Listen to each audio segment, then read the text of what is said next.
joining the global NGV drive, which is clean to the last mile. The objective of our presentation is twofold. Number one, we would like to introduce Engie and talk about what we do. And second is to discuss a project, a concept of a project called LNG to Delhi. This is a specific project concept which we have developed with our colleagues in Paris and is part of our contribution to Swachh Bharat campaign. Clean house, clean roads, clean surroundings are very important. But the most important thing is the clean air to breathe. And that is what we feel, all of us, on all the presentations we saw, that how much work has been done so far for Delhi. I was born, brought up in Delhi. I experienced in 96, 97 personally the kind of fuel that three-wheelers were using. They were burning anything that they could lay their hands on. And we could feel those fumes.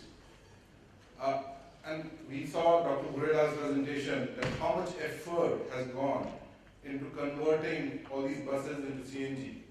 So for the last 2 decades, especially last 15 years, we could breathe easy. So Delhi, the story of Delhi is very close to my heart. I have 2 sons, 15 and 12 years old. On their passports is stamped that their place of birth is Delhi. They're being brought up in Delhi. So all of us feel very emotionally about the clean air in Delhi. But I think I'm getting ahead of myself. First, let me introduce Engie to you. Engie is mainly into energy business. So there are 3 parts of our business. One is power, natural gas, and energy services.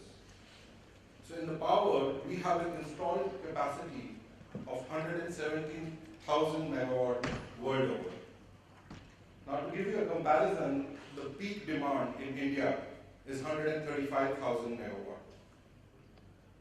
Our turnover globally in 2015 was around 70 billion euros, which is close to more than 5 lakh crores. Also, we have a gas supply portfolio. This is given in units which I don't understand, so I've converted into million tons. This translates into 68 million tons, out of which 16 million tons is in LNG form. And India last year, as you are all aware, imported 15 million tons of LNG. We have a presence in 70 countries, including India, and globally we have more than 1.5 lakh employees, highly skilled employees. And out of these 1.5 lakh employees, 1,000 employees in 11 R&D centers are dedicated into doing something for future. They're continuously working on the research and development. And the most interesting part is that we have earmarked 22 billion euros, which is around 1,65,000 crore rupees, for 2016 to 2018 to be invested globally. And just to share a secret with you, Engie is 30% owned by Government of France. So we're basically a public sector company.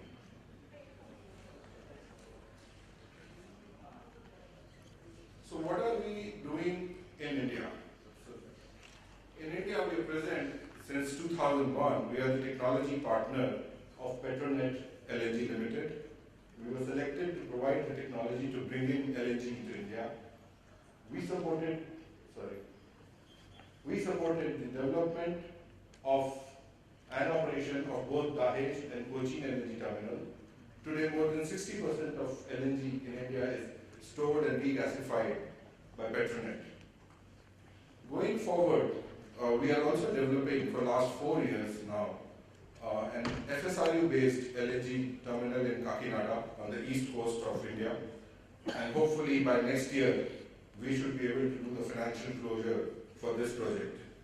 What is not mentioned here is, and which I'm going to discuss today, is we are trying to get now into small-scale LNG, because many of the issues and the problems raised today can be resolved by the small-scale LNG and the green mobility. So what are the current environment issues that we are facing? The air quality index, the particulate matter, is one of the main concerns, PM10 and PM2.5. PM2.5 is specifically dangerous as it causes irreversible lung damage in the children. More than 22 lakh children in Delhi itself suffer from the lung ailments. Something needs to be done about it. So now this snapshot of the PM levels, WHO safe levels say that PM10 should not be more than 20, PM2.5 should not be more than 10. And this is the 2013 WHO statistics. London went up to 22 and 2.5 at 15. Beijing at 108 and 85. And that's where we were in 2013. So that's the situation, and something needs to be done about it. But what are the causes of this poor air quality in Delhi? And that's where the entire lobby thing comes into picture. But I think going into future, we have to get above this lobbying thing, because all of us, whether we are from diesel, CNG, LNG, PNG, we have to breathe the same air in Delhi. So there is no point in lobbying against ourselves. So there are various causes and there are studies and various opinions, but all the causes needs to be addressed. So there are fires on the agricultural land, garbage burning, wood burning, diesel generator exhaust because we need that backup power, and the dust from the construction sites. But this actually contributes 20% as per this study. The 80% of the cause for the particulate matter is the motor vehicle emission. Now this motor vehicle emission, especially the heavy duty vehicles which are coming from other cities into Delhi. We did a very successful thing with the DDC, we heard the story. Within the city, we are using CNG. But the vehicles which are coming from other cities, they are not on the CNG. And there is a reason for that, because the CNG vehicles have a limitation of 200 kilometers. And they go only up to 100 kilometers and come back for refilling. And we've already heard what are the issues from Mr. Garg, that how much time it takes for the refilling. The solution that we are going to suggest, that by bringing LNG to Delhi, we will be able to take care of all the issues that have been mentioned today by Dr. Burredal, by Mr. Garg. The filling time, the range of the vehicles is 750 kilometers on one fill. The pressure, which is a major issue, that can be taken care of by the LCNG filling station, because there, right itself, we increase the pressure of the LNG up to 200-250 bar and then vaporize it. So effectively, there is no pressure loss. We can create a virtual pipeline, but I will not steal the thunder from my colleague, Mr. Overith, who is going to present the entire solution case. What I'm going to present is that our solution, LNG to Delhi, is integrated with the key initiatives of Government of India. Number one, we're talking about Swachh Bharat Mission. So this clean fuel, LNG, is available for transport sector on the long distance. So maybe in another 5 years, if you have to go to Kathmandu or some other place in the long distance, you could be traveling in an LNG vehicle and you wouldn't have the limitation of going only up to within the city itself. Number two is the Make in India. When we go for these LNG stations, which can, by the way, supply CNG as well, very easily, we will facilitate the manufacturing sector for the LNG trucks, LNG containers, and LNG regasification units. We all know that the shelf life of gas is very limited. It is there for maybe next 3 to 5 decades. We already call it a transition fuel. Ultimately, we have to go to the solar energy. We have already started an endeavor of 175,000 gigawatt of renewable energy. But during the transition, for the next 3 decades, we should not forget that the role that the gas is going to play would be very dominant. And we are aware that if you have to do the grid integration with renewable energy, it's only the gas which is going to fulfill that role. Now, I would like to show a small video presentation as to what is being done in Europe. Because when PM 2.5 level rose to 15 in 2013, European Union decided to take some action about it. 13, 14, and 15, those actions came into some results, fructified. And in this video presentation, we would like to show you a LNG filling station where a truck comes, gets filled with LNG, how that LNG filling station gets supply of LNG, and then what is the impact that it has had on the environment. So after the video presentation, my colleague Overit will take over and show you the technology part of it. Thank you so much. The environment is under a great deal of pressure. This has consequences for our well-being.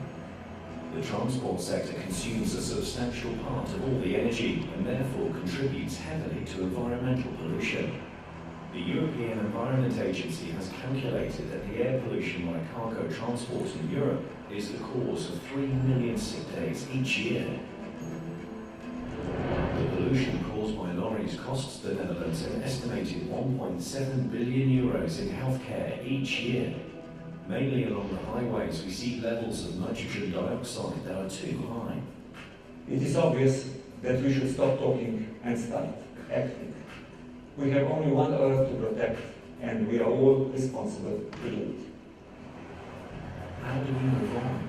How do we create a healthy future for our children? It's time for solutions. We need to tackle pollution at its source, the fuel. LNG is the clean fuel of the future. It's called liquefied natural gas. LNG reduces the output of particles by 90% and nitrogen by 50% compared with diesel. And what is also very important is that the vehicles running on LNG are 50% quieter than vehicles running on diesel. Thanks to LNG, you comfortably meet the emission requirements set by the Dutch government. LNG fuel is cheaper and it has a higher energy value than diesel. LNG is a suitable fuel for all lorries, trains and cargo ships which now still run on diesel. Engie, the former GDF Suez, is building a network of LNG filling stations like the one here in Duiven. LNG is also usable in maritime transport. One example of this is the Eigen Noordwand of the Dancer Group. On one tank of LNG, the ship can go from Rotterdam to Basel and back. Als we gekozen voor het gebruik van LNG aangedreven motoren, omdat het ten eerste natuurlijk zeer schoon is voor het milieu, en daarnaast heeft het al financiële voordelen. De motoren zijn een stuk stiller. Het scheelt toch een aantal decibels in de machinekamer, uiteraard ook in de woning waar wij leven. We zijn een stuk groener en dan willen we er ook aan boord allemaal aan meewerken. Maar we zijn nu een heel groen schip en dat wordt natuurlijk al verkocht aan de klanten. Verladers die zoeken daar ook echt naar groene vervoerders, want hun kunnen het weer gebruiken voor hun klanten. Engie has its own LNG tanker fleet and has several terminals in Europe at its disposal. Engie is one of the largest energy producers in the world. Thanks to our extensive experience with LNG, we guarantee reliable delivery and you're ensured of quality. Choose today for a cleaner environment, clean transport, clean mobility. Engie LNG Solutions. Engie, by people, for people.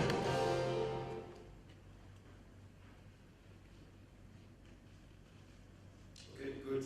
So, thank you, Manesh, for showing us the way, because it's very important, I think, especially all around the world, but especially also for India. And so, I'm Mr. Overett, and within Engie, I'm in charge of the project of development of LNG as a fuel fortress for Europe. So, what I would say is that from the thing that you saw, it was of the LNG filling stations that we are currently that we have built and currently operating in the Netherlands, and it's one of the many realizations that we have in Europe. And for this LNG in being a fuel for the trucks in Europe, it has been made possible, I would say, especially by the decision of the European Union. Because in Europe, they have made not only the clear statement that for transport, persons on goods, for short to medium distance, it will be mainly CNG, and for long distance transport, it will be mainly LNG. And like you said, there are also been, in fact, factual in asking every member state in the European Union to issue a strategy for building the infrastructure for alternative fuels. And so for CNG, they asked us, in fact, to build station one every 150 kilometers, and on LNG filling stations, it will be one every 400 kilometers. So the European Union has been very strong on this, on alternative fuels, because they understand the topic, in fact, of being of air quality and lowering also the CO2 emissions. So diesel is not the favorite fuel. Alternative fuels are preferred, and Europe is very keen on developing on alternative fuels, and especially on CNG and LNG. So I would say, so Europe has made a choice. The US, they also moved to the choice of developing into LNG. China also moved to LNG. So the question remains, I hear you, why not India? So let's us present, Manish and myself, a concept project that we call LNG to Delhi, that we would like, in fact, to share with you and to propose to you. So the idea is, in fact, to enable a corridor from Mundra to Delhi on LNG, to allow, in fact, the transporters to move on LNG, to move the goods from LNG and to run on a greener fuel, and also for all the industrials along the route, in fact, to benefit from the usage of gas instead of burning oil or LPG. So for this, how would it happen? Our idea is, in fact, to set up a station every 400 kilometers, so 4 LNG stations would be necessary, one at each end and 2 in between. And for this, to make it possible, to make it, in fact, a reality, we would like, in fact, to invite all the stakeholders, because we will not be able, in fact, to just do it by ourselves, because everyone, in fact, needs to be involved and needs to contribute. So we'll invite, in fact, all the authorities, the transporters, also the truck manufacturers, and us as energy suppliers, in fact, to build together this concept, this project, and to make this concept project a reality.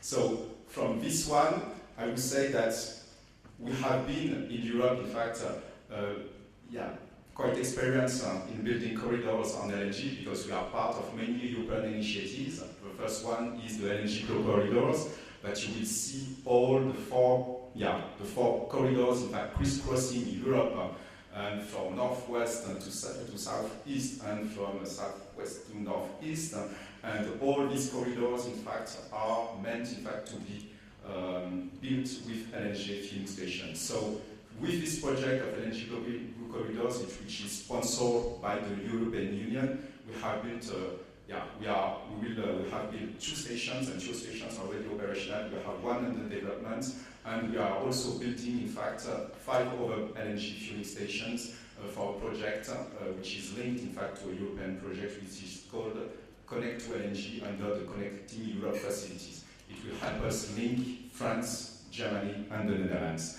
And we are not only doing it within, in fact, the project from the European Union, but we are also building the projects with our customers. And for this, I will be glad also to say that we are looking, in fact, to some other projects, and one of the project is quite well advanced, and in Italy, we should be also among the first players, in fact, to build energy filling stations in Italy to complete the corridor on the south. So this has been made possible because our top management at the company is very,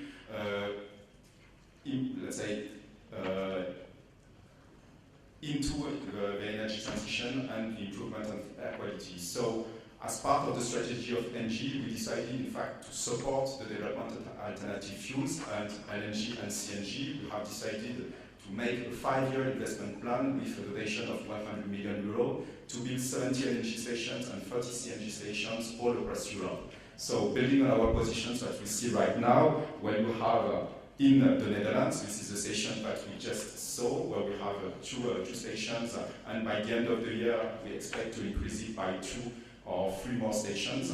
And in France, where we have 2 operational stations also on LNG, where we will bring, by the end of the year, 4 or 6 more stations. And Italy, we hope also to have one more station. So this is part of all our push on gas mobility, because we really believe that for tomorrow, the alternative fuel for transport will be on LNG. So let's go back to India and let's see what do we need, in fact, to make it a reality. From the concept project that you presented, which is LNG to Delhi, what do we need, in fact, to make it a reality? So let's pull out, in fact, the to-do list. I will say that we have already, in fact, made good progress, because we in terms of technology, it's here. In terms of investment capability, it's available, and in terms of markets, the market is huge, and it just remains to be tapped in. So what we just need is just a small push, in fact, from the authorities to create the favorable framework that we need, in fact, to have LNG as a fuel. So what we need will be on taxation, and we need also in norms and standards, meaning homologation of the vehicles. We need, in fact, to have the trucks running on LNG on the Indian roads, but we also need to have filling stations being built into the Indian territory. And one more thing will be, in fact, to get access to the land, because we need, in fact, to get, in fact, enough room to build these stations and to put them along the different corridors. So this is a push that we need. I will say that all the conditions are here or about to be here. It's just a question, a matter of time and a matter of involvement of all the stakeholders to make it a reality. So let's do it together. Let's join the global energy drive. And I will say, just for one last word to share, that if I were to share a secret with you, I really believe that, LNG is not the clean fuel of the future, but it's already the clean fuel of today. Thank you.